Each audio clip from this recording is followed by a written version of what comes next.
Hello friends. आज इस video में हम डिस्कस करेंगे कि जो अकाउंटेंसी का पोर्शन है जिसमें हम 25 प्लस स्कोर जो है वो कैसे अचीव कर सकते हैं। तो इस इस चीज़ के लिए आपको कुछ स्टेप्स फॉलो करने पड़ेंगे। तो सबसे पहला स्टेप क्या रहेगा आपका कि आपको जो है सिलेबस अच्छे से रीड करना है और सिलेबस के अकॉर्डिंग जाना है।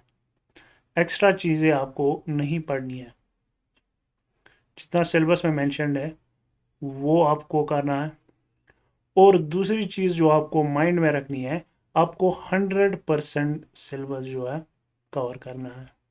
ठीक है, आप एक भी टॉपिक जो है स्किप नहीं कर सकते, क्योंकि ऑलरेडी ये सब्जेक्ट जो है काफ़ी डिफ़िकल्ट है। अगर आप टॉपिक स्किप करोगे तो फॉर एग्ज़ाम्पल आपने कोई टॉपिक स्किप किया, उसमें से 2 मार्क्स आ गए, तो वो 2 मार्क्स आपके पहले ही जो है हाथ से निकल जाएंगे। तो टॉपिक स्किप आप नहीं कर सकते, 100% सिलेबस जो है आपको कवर करना है। उसके बाद दूसरी जो चीज़, अब सिलेबस कवर कैसे करें, ये सबसे बड़ा हेडेक है हर एक स्टूडेंट के लिए।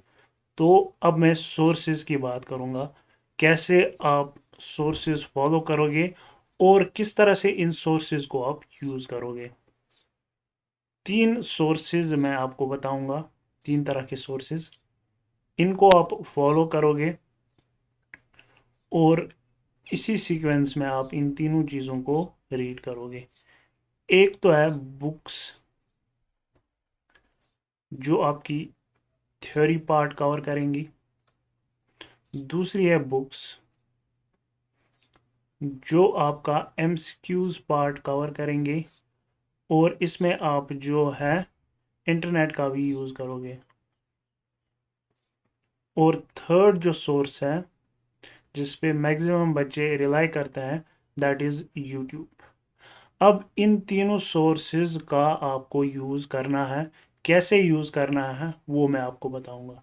सबसे पहले अगर बुक्स की बात करें, तो बुक्स में आपके पास जो भी बुक हो वो एक सेकेंडरी क्वेश्चन है, लेकिन एक सीरीज जो है जो कि मस्ट रीड है, वो है 11th और 12th की एनसीईआरटी।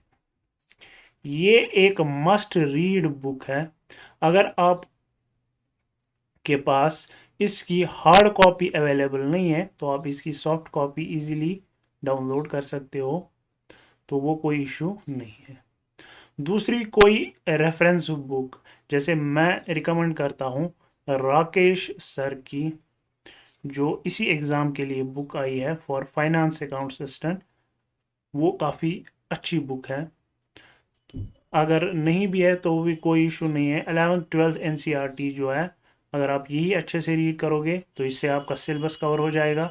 तो राकेश सर की बुक आप एक एज रेफरेंस ले सकते हो। फॉर एग्जांपल अगर आपको एनसीईआरटी में से कोई टॉपिक समझ नहीं आ रहा है, तब जाके आप इससे वो टॉपिक रीड करके अपना कॉन्सेप्ट जो है वो क्लियर कर सकते हो। अब जब भी फॉर एग्जांपल आपने कोई टॉपिक पढ़ा, जब भी आप एक टॉपिक फिनिश करोगे, आप डायरेक्ट सेकंड टॉपिक पे मूव नहीं करोगे। आप पहले जो टॉपिक आपने पढ़ा है उसके एमसीक्यूज प्रैक्टिस करोगे। एमसीक्यूज प्रैक्टिस करने के लिए जो बुक अच्छी मेरे हिसाब से है, राकेश सर की ही यही बुक है। इस पे एमसीक्यूज भी काफ़ी अवेलेबल है। या टंडन पब्लिकेशन की एक कंपाइल्ड बुक है, या कोई भी जो भी बुक आपके पास है, उससे आप टॉपिक के रिलेटेड जितने भी क्वेश्चंस हैं, जो टॉपिक आपने रीड किया है, वो आप सॉल्व करोगे।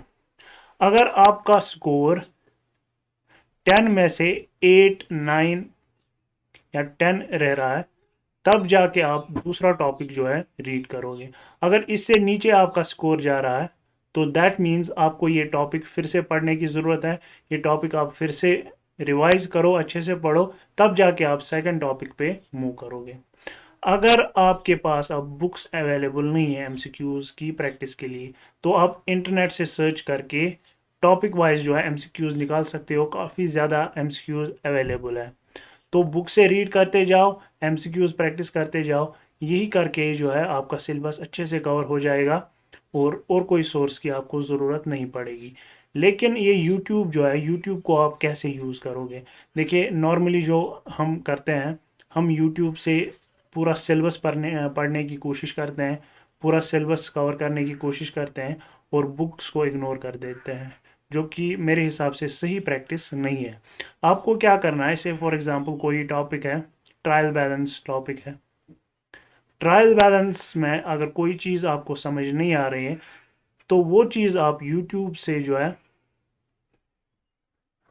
पढ़ सकते हो। फिर यूट्यूब से वो कन्फ्यूजन आप दूर कर सकते हो। ऐसा नहीं करना है कि पूरा का पूरा ट्रायल बैलेंस ही यूट्यूब से पढ़ना है, नहीं। जो चीज़ आपको कंफ्यूज कर रही है वही वही चीज़ें आपको यूट्यूब से करनी है। इससे आपका टाइम भी सेव होगा और आपकी प्रिपरेशन भी अच्छी होगी। बस इतना अगर आप करोगे, ये बेसिक स्टेप्स फॉलो करोगे, तो आपको अकाउंटेंसी में कभी भी कोई भी प्रॉब्लम नहीं होगी और आपका स्कोर जो है 20+ इजी, 25+ इजीली जो है वो बन जाएगा। तो अगर वीडियो पसंद आए तो लाइक शेयर और सब्सक्राइब ज़रूर करें। Thank you.